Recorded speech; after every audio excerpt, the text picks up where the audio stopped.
إن الحمد لله نحمده ونستعينه ونستغفره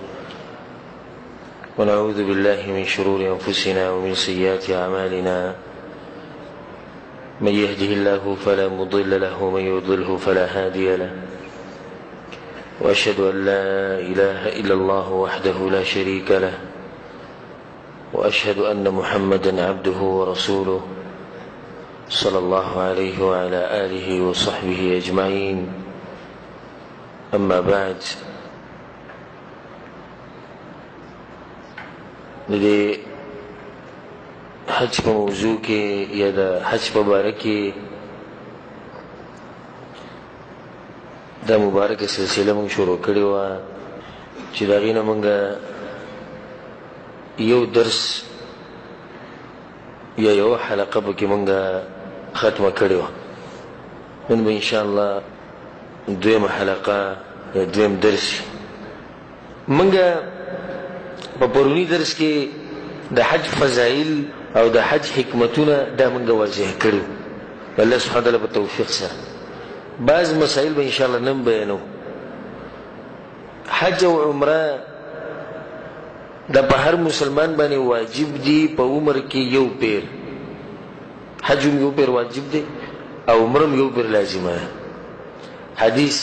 د ابو رزین او د عبدالله بن عباس رضی الله عنهم اجمعین په دغه حدیثونو کې د دوی حدیثونو روایت وایي دا مسلې راغلي چې رسول صلی الله علیه وسلم وی اے مسلمانانو په تاسو باندې الله حج فرض کړی نو حج کوئ. یو سړی پاس یا رسول الله افی کل عام په هر کال کې لازم دی؟ نو رسول صلی الله علیه وسلم غلی بیا ورته وویل که نعم درته ووایم نو کولی بیا نه شي ولی یو پیر دی لازم او د هغې نه چې زیاتي شي نو هغه تطوع به نفلي حسابي. حدیث ابو رزین رضی الله عنه کې راځي چې یو کس پر رسول پسې راغی یا رسول الله زما پلار مړ شوی دی او حج او عمرې نه ده کړې. نو رسول صلی الله علیه وسلم حج عن ابیک واعتمر، حج هم وکړه او عمره هم وکړه. لازمه ده عمره. نو عمره او حج دا یو پیر لازم دي په انسان باندې چې کله طاقت وي. هغه څه شرطونه دي چې د هغې د لاسه په انسان باندې حج یا عمره هغه لازمي دي. دغه شرطونه به ذکر کوو او د هغې سره به تفصیل کوو چې موږ به ښه پوه شو. او د دعوی سره دا خبره کومه چې د حج او د عمرې داسې طریقه او داسې تفصیل دا تاسو ډېر په لږو ځایونو کې میلاوي.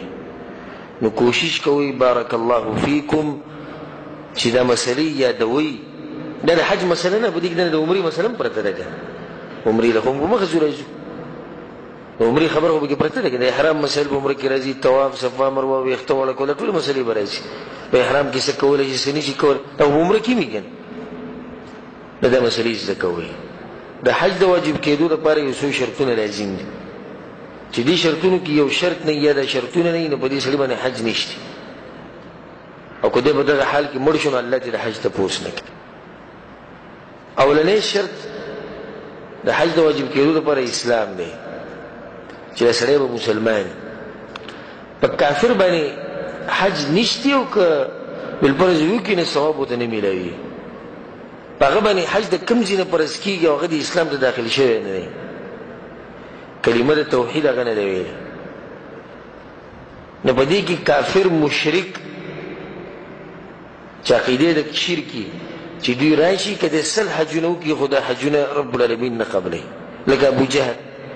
دنیا حجونه هغه کړي دي. د نورو مشرکینو دنیا حجونه کړي خو څه پیدا یې ورکړي؟ هېڅ پیدا نه ده ورکړي. او دا په ټولو اعمالو کې ګوره دا شرط دی. دا شرط نه د اسلام ده، دا په هر عمل کې دی. اولنی شرط دی چې اسلام یا سړی او مسلمان. په قرآن کې الله سبحانه وتعالی وما منعهم ان تقبل منهم نفقاتهم، د دې منافقانو کافرانو د نفقې او صدقې چې نه قبلېږي د هغې څه وجه ده؟ الا انهم كفروا بالله وبرسوله، ځکه چې دوی کفر کړی په الله باندې او الله په رسول باندې. نو دې سړي صدقې عبادتونه دا نه قبلېږي. دویم شرط دی عقل، چې دې سړي عقل به کار کوي. یو سړی لیونی نو په هغه باندې حج هم نشته او په هغه باندې عمره هم نشته. ځکه حدیث کې راځي امام ابو داود رحمه الله راوړی دی رفع القلم عن ثلاثه، قلم اوچت کړی شوی دی د دریو کسانو نه، عن النائم حتى يستيقظ د ودنه چې راویښ شي، وعن الصبي حتى يحتلم او د ماشوم نه تر دې چې بالغ شي، وعن المجنون حتى يعقل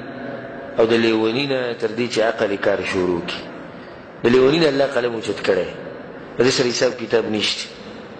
چې حساب کتاب ورسره نشته او قلم دې اوچت نه به حج هم نشته، عمره به هم نشته. نو عقل سویم شرط شو. دریم شرط بلوغ، دا کس و بالغي، ځکه چې په ماشوم باندې حج نشته. دغه حدیث موږ سره تیر شو چې دریو کسانو نه قلم اوچت کړی شوی دی، یو پکې ماشوم دی تر دې چې بالغ شي، دې ماشوم دی لا بالغ شوی نه دی. نو په ماشوموالي کې په ده باندې حج نشته،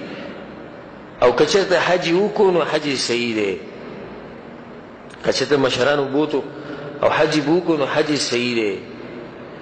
او دې ماشوم ته هم د حج ثواب ملاوي او د مشرانو ته هم ثواب ملاويږي چې دوی په حج وکړو. رسول صلی الله علیه وسلم د دې حدیث په رڼا کې چې یو زنانه په حج کې په رسول الله پسې راغله او خپل ماشوم یې اوچت کړو، یا رسول الله لهذا حج، که دې حج وکړي نو صحیح دی؟ رسول الله ته نعم، د حج صحیح دی، ولکي اجر او تعالی به الله اجر درکړي چې ته به د باندې حج کې. خو دومره ده چې دا خبره اوس یاد ساتئ چې ماشوم حج وکړي نو هغه به فرضي نه حسابېږي. رسول الله صلی الله علیه وسلم په حدیث کې وایي چې ماشوم حج وکړو حج صحیح دی، خو په ده باندې فرضي حج پاتې شو چې کله بالغ شي بل حج به کوي، او دا حجة الاسلام نشي حسابېدی، لازم بل حج کوي. به دې سره دا خبره یاد ساتئ چې په ماشوم باندې حج کول ښه خبره ده، خو حالاتو ته ګوره او عقل استعمالوي. د عبادتونه دې لپاره نه دي چې بس موږ چې ورپدو یو په هر شي. زموږ د خلکو کې دا مرض دی، خاص کر په دې عجمو خلکو کې دا عربي چې ژبه نه دوی ته عجم وایي. په دې عجمو خلکو کې دا مرض دی، دوی چې ورپدو غونته کې بار شي وایي، سوچ نه کوي خبرې ته چې بس یو خبره واورېده بس بیا ورته ته ډېر ووایه په دې کې دا مسله مشته، دې کې دا مشته، بیا نه مني. اوس موږ دا حدیث واورېدو چې ماشوم ته هم ثواب ملوي، مشر ته هم ملوي، به شروع کړي سبحانه بسم الله ته. نو بیا ورته په منځ کې داسې وایه چې صحیح ده، په ماشوم باندې حج کول ښه خبره ده، خو ته به حالاتو ته ګورې، د ماشوم حالاتو ته به هم ګورې. بعض اوقات دا خلک سجل کې موږ لیدلي وړوکی ماشوم د یوې میاشتې ماشوم ته به احرام اچولی ده، خبره شوه. ماشوم ته چې د احرام واچو نو هغه څه پې لازم شو کوم چې په تا لازم دي. ګورې د دې هم ډېر خلک نه دي خبر. لوی سړی چې احرام واچوي دا مسله مخکې روانه، دې سر پټولی شي،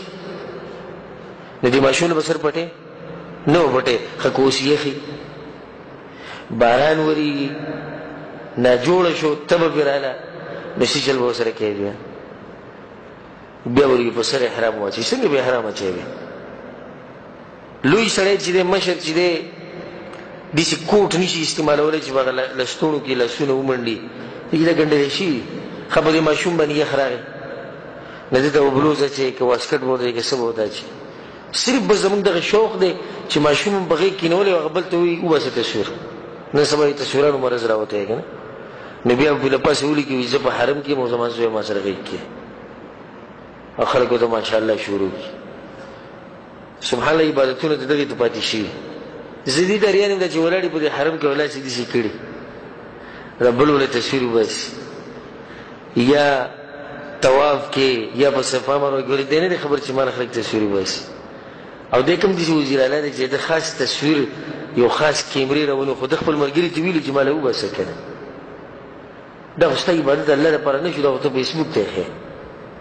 دا خو د الله دپاره نه شو، دا خو ته انټرنېټ والا ته ښې، دا خو ته د انسانانو ته ښې چې ګوره ما داسې کار کړی.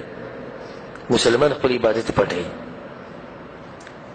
نو ماشوم ته چې کله احرام اچوي حالاتو ته ګوره د ماشوم. بیا دویم دا چې خپلو حالاتو ته ګوره،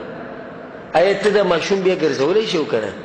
ځکه چې په ده باندې هم دغه طوافونه لازم شو کوم چې په تا دي، په ده باندې هم صفا مروه لازم ده، په ده باندې هم قرباني لازم ده. نو بیا دا کولی شي او که نه شي کولی؟ دې ته به سوچ کړي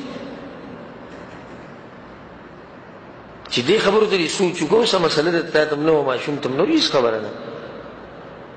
او یو خبره اوس د فایدې لپاره ذکر کړو چې ماشوم بالغېږي څنګه. د دې نه ډېر کسان نه دي خبر نو تار پې اوړي که نه اوړي دا قصې زموږ خلک کوي او که د 20 کالو هلک وي نه هم وایي په دې غریب باندې روجې نه اوړي دی له وړوکی موږ وایو چې د بالغېدو دپاره 3 نښې دي دا یې دې ساته چې کله هم دا رالې نو بیا به پکې دا نه وي چې عمر یې څومره دی او د باډۍ نه وړوکی دی او که غټ دی اولنۍ نښه دا ده چې احتلام ورته وشي که هغه په خوب کې کېږي او که هغه په ویښه باندې کېږي مني ته لاړه شي اوس دا بالغ دی اگر که د ده عمر 15 کالو ته نه وي رسېدلی بله 15 لازم نه دی د 10 کالو ماشوم د احتلام ورته وشو دی څه شو بالغ شو ختم 15 کالو ته به انتظار نه کړي دویمه نښه دا ده چې د نامنه لاندې د ده ویښته راوخېږي د قبل په خوا او شا کې نو بیا دغه ټیم کې هم چې دی نه 15 کالو ته ضرورت نه شي چې دی به لازم 15 کالو ته رسي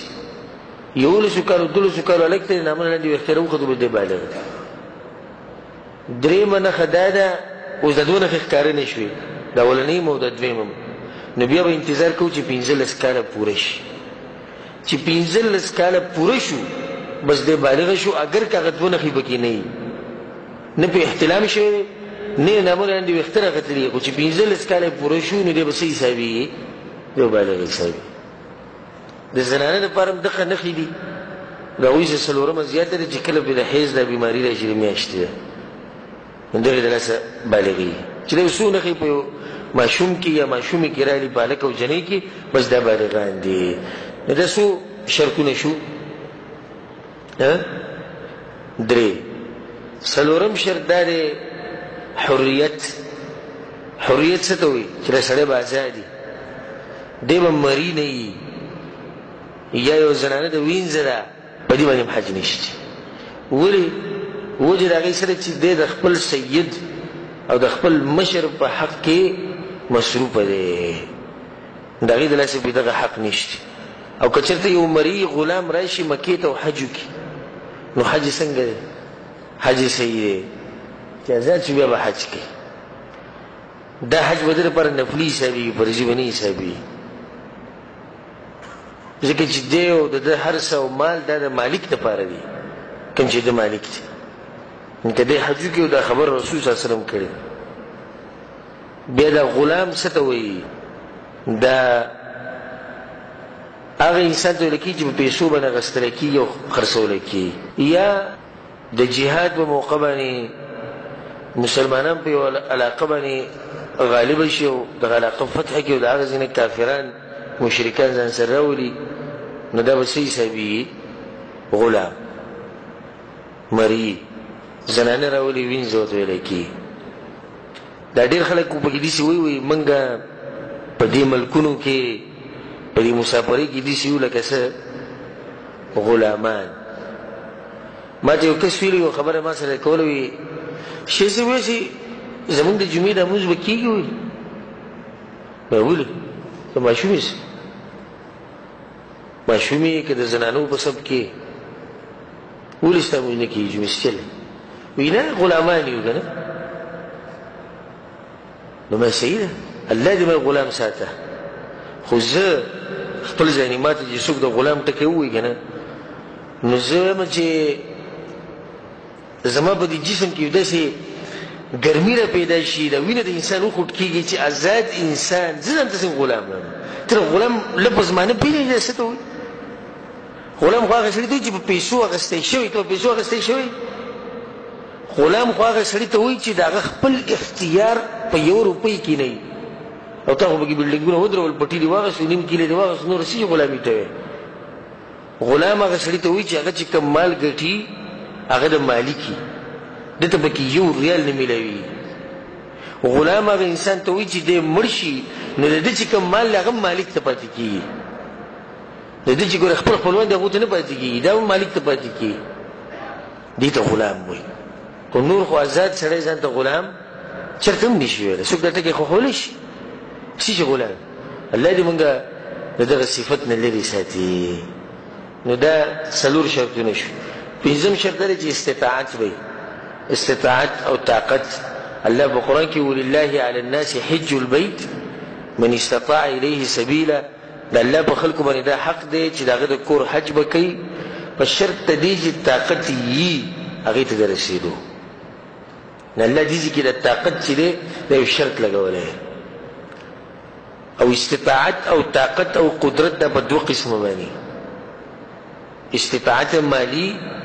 او استطاعت بدنی. چې تا سره دومره مالی چې ستا د اصلي حوایجو نه زیاتي. ما اوس وګوره ټکی ولګو څه اصلي حوایج. نور که زه ووایم چې چا سره داسې مالي چې هغه د حوایجو نه زیاتي نه، زمونږ حوایج خو چېرته نه ختمېږي، زمونږ حاجتونه ختمېږي قیامته پورې به ختم نه کړي، نو حج پاتې شو رانه بیا. اصلي حوایج کور خرچه، د بچو خرچه، خوراک څښاک، د کور کرایي، د ضرورت دي، اهم ضرورت دي چې د دې خرچې نه زیاتې دي اوس انسان سره پیسې. دې ته وایي استطاعت مالی. استطاعت بدني چې په بدن باندې قادري تلیش حرم ته په سورلۍ سورېدی شي، دې ته استطاعت بدني وایي. نو کله چې استطاعت بدني استطاعت مالی راغی نو بیا پیسې بیا به تا باندې حج لازم دی. منګه یو نقصان به د خپلو خلکو کې دا لیدلی چې کوم یو قسم حج لځي نو دا پریاد کوي چې خرچه نشته، دا پریاد کوي او چېرته ارزانه غونډه کې وي دغه راته نه معلوم حمله چې ما ځان سره بوځي یا پرې که فی سبیل الله چې به یې کې لاړ شو. ګوره ته چې یوازې کلي ته ځې او ټکټ هلې نو بدونیم 3,000 له ځانه ټکټ هلې چېرته دې ویلي دي چې ما له فی سبیل الله جاز وګورئ چې ما پکې ورسم. لکه وایي په 4,000 دي خو اوکې که چې دا دغه تاریخ باندې لاړ شو داسې چې هغه پکې ووایي چې لاړ شو ته پکې دا کوې چې په 3,000 دی او که په دغه دی او د الله د کور دپاره دی به ګرځي دا چېرته پرې میلاو شي. یو خو سړی غریب دی د هغه سره زموږ اتفاق دی خو غالبا داسې نه دي. ښه پیسې ورسره وي، اقامت چې نوي کوي خپله څومره پیسې لګوي، څومره پیسې لګوي په هغې باندې، تجارت چې روانوي، نور څه چې کوي، نور څه کوي. دی به په دیره کې ناستي 2-3 میاشتې مزدوري به وکړي، کړه پر ور به راشي د پاکستان، بیا به لږې مزدوري شي بیا به بل ور راشي. په دې هر څه په دې منځ کې 8 کاله تېر شي وایي حج دې نه دی کړی. شیخ صاحب بس داسې ترتیب هم نه دی جوړ شوی او څه دا مالي حالات نو 4 ورونه خو یې دلته راوستو 4 له چې په 20,000 کې زره پورې کې 80,000 جوړي په 80,000 کې 3,000 ته سره د حج نه د الله بنده ته د خلک قمقل ښکاري کولې ته الله له دوکه ورکوي. نو رب العالمین خو په ژوند باندې بیا خبر دی نو چې کله د سره مال و اصلي حوایجو نه زیاتي مال نو بیا د الله نه ویرېږئ، د هغه د حق ادا کوي، دا په تاسو باندې بیا لازم حق دی چې حج به کوئ. بدني استطاعت سره به دا مسله یاد ساتئ چې د هغه سړي دپاره دا رخصت دی د کوم سړي چې مالي استطاعت یي او بدني نه نو دی یو نایب هم جوړولی شي، یو نایب مقررولی شي. نایب داسې مقررولی شي لکه اوس مثال کې بوډا سړی دی په پاکستان کې یا په افغانستان کې یا بل ملک کې مال ورسره ښه ډېر دی خو دغه دی چې په کټ کې پروت دی او په یو اوږد مرض کې دی، یا ګرځېدی نه شي یا کېناستی نه شي یا ودرېدی بلکل نه شي یا چې بهر ته راوځي نور د لاسه بېهوشه کېږي یا بل څه مرض یا بدن ډېر سخت کمزوری خو دا دی چې مالي استطاعت یې شتي که روغ وی نو تو نو دې سړي له به شریعت ته اجازت ورکړی چې دی یو نایب مقرر کړي. حدیث کې راځي چې رسول الله یو زنانه راغله یا رسول الله ان ابي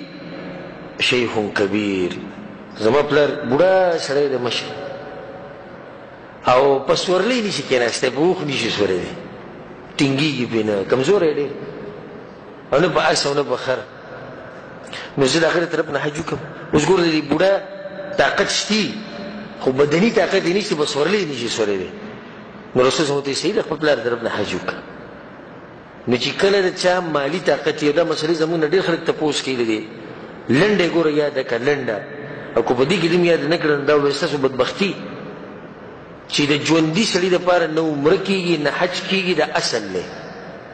د ژوندي سړي دپاره نه عمره کېږي او نه حج کېږي الا په یو حال کې چې د دې ژوندي مالی استطاعت یې او بدني نه بس بل حال به کې نشته هم فرضي حج کې نفلي نه فرضي حج کې او فرضي عمره کې نه نایب مقررولی شي بیا بعض خلک دا خبره کوي د بعضو علماو نه یې اورېدلې ده چې دا سړی چې د کمې علاقې نو د هغه علاقې نه به ځان له یو کس مقرروي چې د لپاره حج وکړي او دا کمزوري خبره قرآن او حدیث هم دې کې هېڅ دلیل نشته یو سړی پاکستان کې دی بل په سعودي عرب کې او دلته پیسې راولېږلې چې ته زما طرف نه حج وکړه صحیح ده بیا بعض کسانو سره دا خبره کوي چې ښځه د سړي د طرف نه حج نشي کولی او سړی د ښځې طرف نه نشي کولی دا هم کمزوري خبره بله مسله سره دا یاد ساتئ چې په دې کې شرط دا دی چې څوک د بل چا دپاره حج کوي یا عمره کوي نو په دې شرط به ولکوي چې اول د ځان له کړی حدیث کې راځي رسول صلی چې کله روان شو د میقات نه نو د صحابو تلبیه ویل یو پکې وی چې اللهم لبیک عن شبرمه یا الله زما د حج اراده ده د شبرمه د طرف نه رسول صلی الله شبرمه څوک دی یا رسول الله مرور دی مړ د هغه طرف نه کوم رسول صلی الله حج عن نفسك ثم عن شبرمه اول خپل طرف نه حج وکړه او ځان له حج نه دی کړی نو بیا د شبرمه لپاره حج کوه نو دا به یو مسله ځان سره یاد ساتئ څو شرطونه شو پنځه شپږم شرط دا دی د ښځې لپاره خاص دی چې د ښځې سره به محرم وي او محرم هغه چا ته ویلی کېږي چې یا د دې ښځې خاوني او یا په دې ښځه باندې د همیشه دپاره حرامي د نسب د لاسه یا د رضاعت د لاسه او یا د سخرګنۍ د طرف نه لکه مثلا کې سخر شو سخر په انګور باندې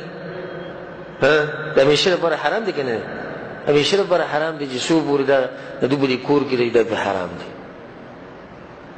مثال رور شو دی اوس د نسب د لاسه حرام دی د همیشه لپاره یا دغه شو دا تره د همیشه لپاره حرام دی د څه د لاسه د رضاعت د لاسه د نسب د لاسه زوی شو د نسب د لاسه حرام دی پلار شو نسب د لاسه حرام دی رضاعت د لاسه یو زنانه چې دی مثال کې یو کور کې ته خوړلی بس د غیرونه دي نو دیم په محارمو کې حسابي محرم دی ته وایي لنډه دغه بل دی چې په محرم کې دوه شرطونه لازم دي چې دی به بالغي او دی به عاقلي اوس یې وړوکی ماشوم یو زنانه د ځان سره روان کړی سفر کوي نو دا ماشوم د دې زنانې دفاع کولی شي نشي کولی دویم زه ماشوم نه دی بالغ دی د 10 کالو سړی دی خدای چې عقل یې کار نه کوي قمقل دی لیونی دی دی به دفاع وکړي نشي کولی دپاره دوه شرطونه پکې لازم دي حدیث کې راځي رسول صلی الله لا تسافر المرأة الا مع ذي محرم حدیث امام بخاری امام مسلم راوړی وایي ښځه بالکل سفر نه کوي مګر د خپل محرم سره سفر په یو حدیث کې رسول صلی الله وایي چې کومې زنانې د الله او د قیامت په ورځ باندې ایمان یې نه دا به محرم نه بغیر سفر نه کوي په یو حدیث کې دی په رسول صلی الله یو کس راغی وی یا رسول الله ما خو د جهاد په پلاني موقع کې خپل نوم لیکلی دی لکه نوم مې لیکلی ځم به او ښځه مې لاړه حج له رسول الله ښځه د حج او یا رسول الله حج له تللی یوازې یوازې تللی او وی ته جهاد له ځه زه به خبرې ښځې پسې زه د هغې سره حج وکړو بیا راځم ګور رسول الله په جهاد پرېښو جهاد نو دا یې ساتئ د پاکستان نه ډېر خلک زنانه راولي بغیر د محارمو نه او دا حرام کار دی رسول الله سفر به نه کوي بغیر د محرم نه نبی عباس کیسه وایي چې دومره غټه خبره خو نه ده د پېښور د ایرپورټ پورې ورسره چې زمونږ سخر راشي او دې ځای د بې زه ولاړې لکه چې د الله پیغمبر وي نه کېږي نه ته پکې به څه نه دا خبرې دي یوه دویمه ده چې ته به ماله ګارنټي راکړې چې دا ښځه به 4 ګنټې په دې جاز کې به حفاظت شي. جاز خراب شو په بل ملک کې کوشو ځه ته خو په ایرپورټ کې ولاړ پاتې شو ته چې 4 ګنټې جاز خراب شوی بل ځای کوشې هلته سټې کړې ده 6 ګنټې هلته چې دی نو زنانه غریبه یوازې ناسته ده او ایرپورټ دغه کې هوټل کې ولا کمره ورکړې ده غریب هلته پته نشته چې چا به ورته څه ویلي نه به ویلي چا به تنګه کړي نه به یې تنګه کړي غریبه به خپله لاره څنګه معلوموي د جاز نه به واپس بیا څنګه راځي جبه وله ورځي نه ورځي شریعت چې یو خبره کوي ګوره هسې نه کوي رب العالمین چې یو خبره کوي هغه د انسانانو په دې حالت باندې خبره ده نه دا قیسې وله مه جوړوئ چې 4 ګنټې دي او 5 ګنټې دي الله دې کړي چې 1 ګنټه خو چې سفري نو په سفر کې زنانه یوازې نشي تللی بیا ورسره دا خبره یې ساتي چې سفري دا مسله د سفر روانه ده که اوس یو زنانه په ښار کې دننه په علاقه کې دننه چېرته ځي نو دا تلی شي یوازې که نشي تللی اسپتال ته ځي مثال کې نشي تللی ولې نشي تللی اسپتال ته یوازې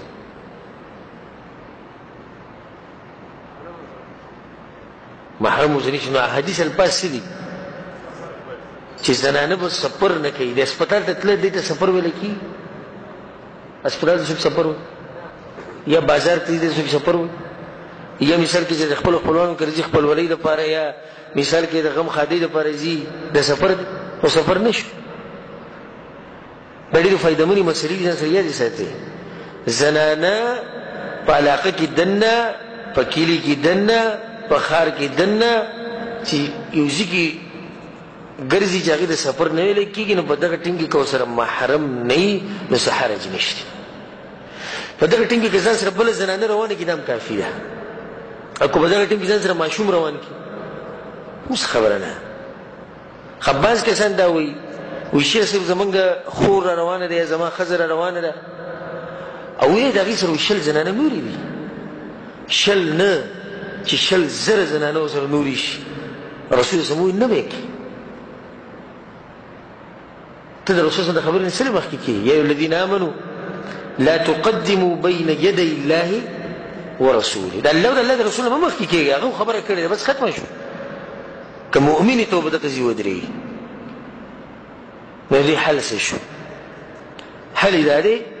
چې د هغه طرف نه ورسره محرم راوله زوی دې ورسره راوله د دې زنانه رور راوله اوس ما ته وایي چې شیخ صاحب اوس باندې وښی راولي او پښتانه وایي غیرتي سړی هغه دی چې ښځې خپل کور ته نه پرېږدي هغو سره دښمني کوي او هغه خپل دې کور ته راولي د کوم مبارکې چې شریعت ویلي چې دوی نه به ښځه پرده کوي نو هغه به د کور په منځ کې حاجي صاحب ناست وي د کور واک د هغه په لاس کې رور اوس رور شو ځان شریعت څه ویلي چې ښځه به د خاوند د رور نه پرده کوي که نه به کوي رسول صلی الله علیه وسلم الحمو موت د سړي د خپل خوی دا خو مرګ دی رسول صلی الله علیه وسلم وایي زه نه یم دا ځوان شعر به چې دی نو په دغه کې ناست وي د کور په منځ کې دی د کور مشر خو که چېرته د دې زنانه غرور راشي چې الله ویلي دی او د الله پیغمبر ویلي دی وایي د همیشه دپاره به ده حرامه ده نه خیر دی که د ده سره کیني او که د ده سره شپه کوي که د ده سره سفر کوي که د ده سره هر څه کوي او ډېر مضبوطه رشته ده که نه خور دغه رشته دار به یې دننه نه پرېږدي دا وایي او خلک کوم صفت کوي وایي د دې سړي به منې چې چله وایي ما چېرته د ده اوښې ونه لیدو بل وایي په دې سړي کې اوچت صفت دا دی چېرته د سخر کور کې ونه لیدو درېیم اوچت صفت به کې دی چې د سخر کارګورنۍ ځي راځي بل اوچت صفت به کې دا دی چې هغه کورمي سره د سره دعا سلام نه کوي دا ډېر اوچت سړی زه هم داسې اوچت سړی دا اوچت سړی تاسو اوچت ښکاري ما ته اوچت نه ښکاري تاسو ته ښکاري اوچت ما ته خو دا ډېر غریب سړی ښکاري مسکین راته ښکاري دې څه نه خبره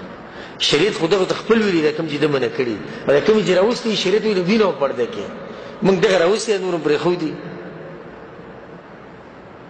خبره مې دې پورې کوله چې د دې ښځې هغه رور راوله هغه له ورسره موعظه وکړه یا پلار یې راوله سپین ږیرې الله به دله ثواب درکړي وایي نشم راوستی خرچه به هم ډېر راځي یو ته ټیکټ واله لاړ شه یو څو ورځې هلته تېرې کړه بیا چې د کله ښځه حج ته راتله یو ته ورسره راشه که طریقې ګوره ډېرې زیاتې دي دا هسې موږ باندې جوړه کړې ده چې څه چلو کو چل نشته هر څه کېدی شي چې سړی به دې خبره باندې عمل کوي دا د محرم مسله شوه بیا دا مسله اوس هم یاده ساتئ ګورئ چې که بالفرض زنانه دا به د فایدې دپاره ذکر کړو دا زنانه که چې د چا کور ته ځي راځي په پرده کې او په امن او امان کې دا پکې شرطونه دي نو د دې دغه کور ته تله دا حرام نه دي ګوره زمونږ دې خلکو دا جهالت راټینګ کړی چې خواښې به خپه به کور کې نه لګي هغه به ټول عمر له بهري غم دی او خادي ده او غم دی او خادي ده او غم دی او دا ښځه به داسې وي لکه دا چې به جیل کې د نفرت نو بیا چې کله دا ښځه خواښه شي نو بیا څه نو بیا به دا غم خادیانې شروع کړي نو بیا به داسې سلسله روانه وي دا به نور راولي جیل ته به واچي ګورې چې یو ښځه چې د خپلو خپلوانو کره ځي چېرته د واده پروګرام له ځي او امن او امان یو پرده پکې او څه حرام هلته نه وي د کوم ځای له چې ځي نو هغو له اجازت ورکول پکار چې څه عزت چې د زنانې د غریبانو کور کې تنګي شي خاص کر چې د پلار کور ته ځي یا د ورور کور ته ځي د کور له اجازت ورکول پکار داسې دینداري نه ده بعض کسان وایي ټلیفون مې وکړ ما ورته وایي چې ته قدم کېده دا بل وایي ماشاءالله سم کار یې وکړو څه سم کار یې وکړو دلیل به دې زه ښیم عایشه رضی الله باندې چې کله بهتان ولګېدو او هغه خبر نه وه چې وزیر عالم ناجوړه شو غریبه وایي دومره خبر شومه دومره پوه شوم چې لکه د رسول صلی چې به نور کله ما سره به ډېره مینه کوله او خاص کر چې به زه ناجوړه وم او په دې مرض کې به د رسول صلی د اوچتو اخلاقو ته ګوره دومره غټه خبره جوړه شوې ده وایي هغه چې به رادننه شوي ما ته به وایي چې څنګه لرې نه به یې ووي ولازم د انسان زړه خفه شي په زړه کې به دا خبره وه د عایشه رضی الله چې دې نه ما ته څه محسوسېده چې چل دی بیا چې کله بهر ته ووته د ام مستح سره وایي موږ به قضای حاجت له بهر ته تلو لرې به تلو او موږ عربو به دا خبره نه خوښوله چې په کور کې دننه د قضای حاجت ځای جوړ کړو ځکه چې دې د لاسه به ګندګي جوړېده نو موږ به د شپې تلو بهر ته نو زه د ام مستح سره روان وم په دې کې د ام مستح خپه وخته په دې بورقه کې یا به دې پړونې کې یا په هر صادر کې راولېده چې راولېده وی چې الله دې مستح ته به برباد کړي وایي ما ورته دا عجیبه ښځه نو د مستح ستا په بورقه کې او ستا په پړونې کې ستا غریب خو ستا زوی دی کور کې ناست دی او ما ورته دا مو وایي چې مستح مور مستح ګوره په بدر کې شریک شوی په غزوه بدر کې او الله بدر والا بخلي دي نو ته داسې سړي ته خیرې کې وایي ما ته وایي چې هغه هم ستا مبارکې خبرې کړي دي وایي چې ولې شوي وي چې نه خبرې چې نه وایي داسې خبره کړې بس شو زه کور ته رالم او د هغه ورځې نه چې زما جړا شروع شوه نو دومره ما وژړل چې بیا اوښکې ختمې شوې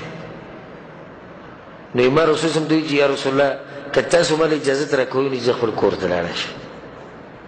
ځکه چې مور پلار پسې به ورشم نو د هغو نه به تپوس وکړم چې څه ماجره بل مور پلار دی چې یو بچي ډېر مهین څه طریقه به راته وکړي نو رسول صلی ما ته وایي صحیح ده لاړه شم دې کې رسول صلی څه چې د حدیث مې دې دپاره ووایي رسول صلی ورته څه ووایي لاړه شم نه که دا نه لېږل او دا ښځه په کور کې تړل غیرت وی نو بیا به تاسو وایي چې لکه رسول صلی کور یعوذ بالله دا غیرت نه غیرت خو به د هغه نه زده کې غیرت به د پیغمبر صلی الله علیه وسلم نه زده کې او په کومو حالاتو کې ولې اجازت ورکړو دې ته هم سوچ وکړئ خبره د څه روانه ده د بهتان مسله روانه ده او په دې سختو حالاتو کې چې د رسول صلی الله علیه وسلم زړه ډک شوی دی د خبرونه تر دې چې د صحابو سره مشوره ورکړه تاسو څه وایئ ما ته نو علي رضی الله پسې یا رسول الله طلاق یې که نورې زنانه به میلاو شي دومره ګوره خبره دې حده پورې راغلې وه دا واقعي تفصیلا نه شو دې ورځې پورې خبره راغلې وه په هغې کې رسول صلی الله علیه وسلم هغې ته ووایي زه لاړه شم نو چې رسول صلی خوشحاله او طبیعت یې برابر و نو چې بیا به ګوره څنګه وي دا به هغه خفګان په وخت کې رسول صلی هغې له اجازت ورکړو نو دا د فایدې دپاره یوه خبره یې ساتئ دا د زنانو دپاره ده دا مسله دا شپږم شرط د چا دپاره دی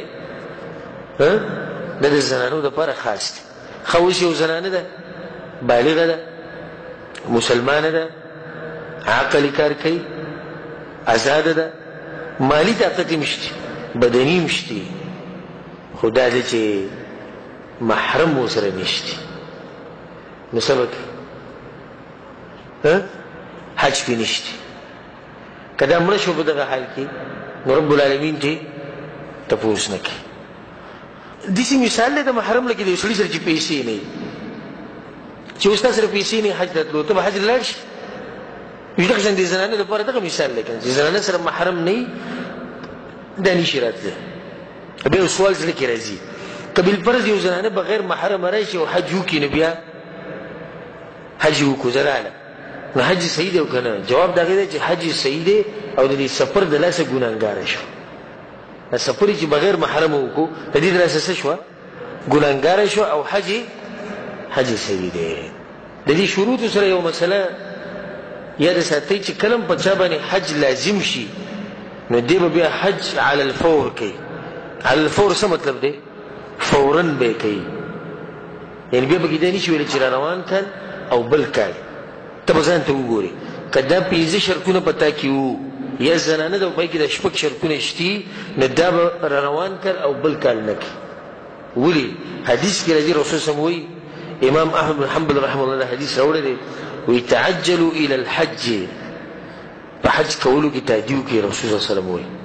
یا رسول الله ولې پکې تعجیل وکړو وایي فإن أحدكم لا يدري ما يعرض له تاسو کې چاته دا پته نشي چې مستقبل کې څه کېدو والی دې کله ته حج پرې خو طاقت ته وو شروط پوره روان کله به روان کله کېدی شي مړی روان کله کېدی شي غریبې روان کله کېدی شي ناجوړی روان کله کېدی شي چې بیا طاقت ته نه استطاعت ته نه روان کله ډېر څه کېدی شي که نشي کېدی نو چې کله د به کې دا شروط رالو بیا به ډایرکټ چې دی حج له ځي عمرې له به ځي. عمر بن الخطاب رضی الله عنه وایي او دا روایت امام ابن ابي شیبه رحمه الله راوړی دی وی لقد هممت ان ابعث رجالا الى هذه الامصار وی زما زړه کېږي چې د ښارونو ته او د علاقو ته خپل سړي ولېږم د څه لپاره فلينظروا كل من كان له استطاعه یا كل من كان عنده استطاعه ولم يحج او دوی به په دې ښارونو کې هغه سړی وګوري چې د هغه طاقت یې او حج نه کوي د ښارونو به دغه کسان راوباسي. امیر المؤمنین که چې د موږ تپوس وکړو د عمر بن خطاب رضی الله عنه چې ولې ته دا کسان راوباسي ولې به چې خپل خلک لېږي وایي د دې لپاره چې فیضربوا علیهم الجزیه چې ټکس پې کېږي ما هم بمسلمین دا مسلمانان نه دي او دا مسلمانان نه دي. عمر بن خطاب رضی الله عنه سخته خبره یې کړې چې یو سړي طاقت او دی حج نه کوي دنه ټکس اخیسته غواړي دې ځان ته چې مسلمان وي. په روایت کې راځي چې عمر بن خطاب دا خبره هم کړې ده من مات وهو موسر څوک چې مړ شو په داسې حال کې چې مال وو طاقت وو ولم يحج او حج نه کړي فليمت على اي حال شاء يهوديا او نصرانيا کدی يهودي مړ کیږي او کدی نصراني مړ کیږي هیڅ پروا نه کوي. دې د مخکې نو دغه په شان شی نو دا خبره ده ساتي چې حج د باندې لازم شو نو حج بکې ډېر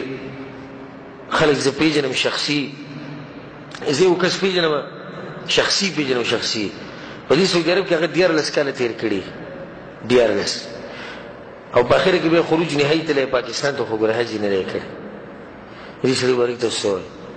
رب العالمین نه پرېښود دې سړي کې بس کوي وکړه الله نه بل لري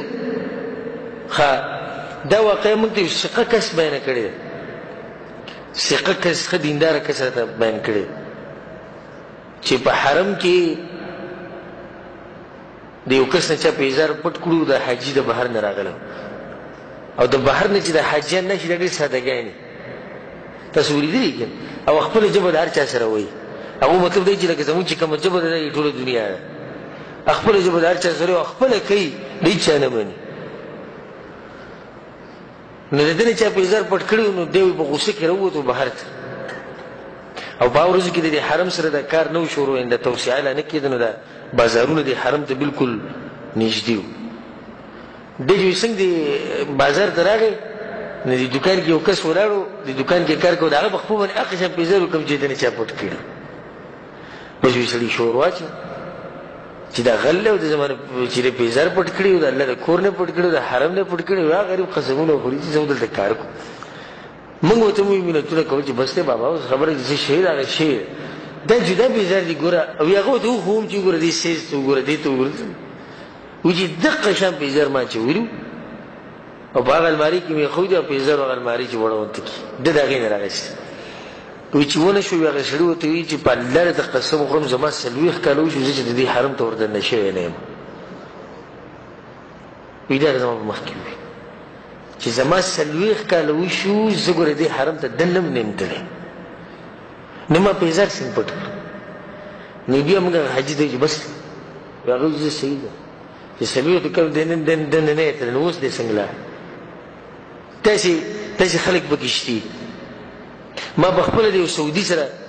یو ګاډي کې ناسو په حرم کې حرم ته راوړم حج په موخه کې خبره اترې مو شروع موټر وسره ما ته مته وی چې بس الله دې مال استطاعت راکړي د حج نو ما استطاعت به شي چې د حرم کې ناسو احرام واچو استطاعت ټوډې ګانې به خډيري دي خوراکونه به خډيري دي خو مسله خو دراتلو ده کنه بهر نه چرېږي ته به کې نه پروت بس وی الله دې طاقت راکړي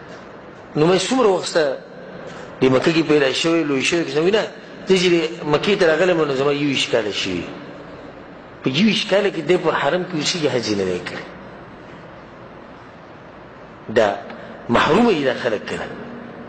الله محرومه کړی دي ځکه یو حدیث کې راځي رسول صلی الله علیه وسلم وی الله وی چې زه چاله په مال کې پراخي ورکم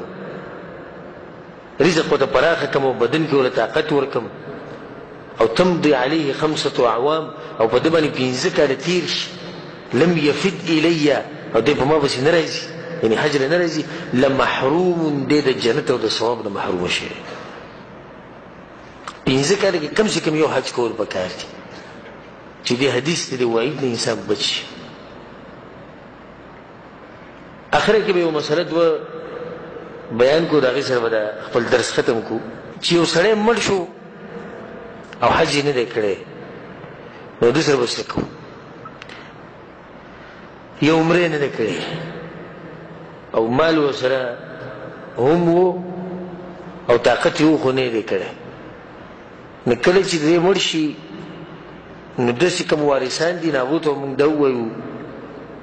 کله چې انسان مړ شي د مال به څنګه تقسیمېږي د هغې ځان له تفصیل لکه الله چې توفیق راکړو دغه بیان کړو خو په هغې کې دا دي چې د کفن پیسې به ترې وباسي قرضه کې په د باندې د چا هغه به ترې وباسي نور په د باندې که د الله څخه حقوق پاتې شوي هغه به ترې وباسي لکه اوس یو سړی دی منښته یې کړې وه او مړ شو منښته یې پوره نه کړه او ښه طاقت یې و مال نو لویستی شي یا یو سړی دی مړ شو او فرضي روجې په پاتې شو نو د هرې روجې په بدله کې یو مسکین له خوراک ورکول پکې شتي نو د خوراک بدله کوم ځای نه ورکوې هغه دې مال نه ورکړه د هغې نه بعد به بیا وارثانو له راځو چې د هغوی نه خو تپوس وکړو چې ستاسو به څنګه حالات دي څوک څوک یې خو موږ کې خدای نشته مړی غریب په کټ کې پروت وي په کور کې دننه لا لمبولی نه وي او خبره د څه روانه شي یو وی دا ما ته پلار ویلي چې دغه ټوټه پکې ستا ده ابل وي نه دي چې نه دي لکه سړی غریب له تاسو لمبولی نه دی د قبر سامان کم ضرورت چې د هغه مو له اخیستي نه دي د هغې نه بعد د هغه د قرضو تپوس وکوي بیا که په ده باندې چې د څه حقوق پاتې شوي د هغې تپوس وکوي نه دا هر څه چې د ختم کړو د دې نه بعد که بیا مال پاتې وي په هغې کې بیا وارثان خبرې کوي او د هغې نه مخکې وارثان ګوره خبرې نه شي کولی نو چې یو سړی مړ شو په ده باندې حج لازم شوی د حج نه کو او پیسې ورسره وي نو د ده په دې مال کې د حج دپاره به پیسې ویستی کېږي دا به وباسي او چاله به یې ورکړي چې د ده دپاره حج وکړي د هغې نه بعد به بیا وارثانو باندې مال تقسیموي دا یو مسله چې دی نو ځان سره یاده ساتئ دا بعض مسایلو چې په اختصار سره ورته موږ اشاره وکړه اگر که زموږ اراده نن دا وه چې موږ وایو چې دغه دا مسایل به ورسره هم بیانو د دې احرام دا او د میقات ته. خو انشاءالله دغه به سبا بیان کړو، ټیم هم دومره نشتی، بل زموږ یو بل درسون دی، نو په دې باندې به اکتفا وکړو انشاءالله. په روان درسونو کې او په روانو حلقو کې به باقي چې کوم مسایل دي هغه به انشاءالله دغه شان تفصیلا بیانو، کوم چې موږ نن بیان کړه. یو سړی چې شیخ صاحب ته ډېرې مسلې نن بیان نه کړې، د حج مبارک یې به کتاب کې نورو تفاصیل له لاړ شي، لکه د محرم کې موږ تفصیل له لاړو. د هغې وجه زه غواړم چې د حج د دې مسلې سره موږ نورې مسلې هم وجده کړو، نور علی نور، په یو غشي باندې دوه ښکاره به وشي. د حج مسلې دې مې زده کړې، په منځ کې د بګې نورې مسلې هم اهمې مسلې چې معاشري سره تعلق ساتي، زموږ سره تعلق ساتي، هغه دې بګې زده کړي. الله سبحانه وتعالی دې موږ په قرآن او حدیث باندې پوه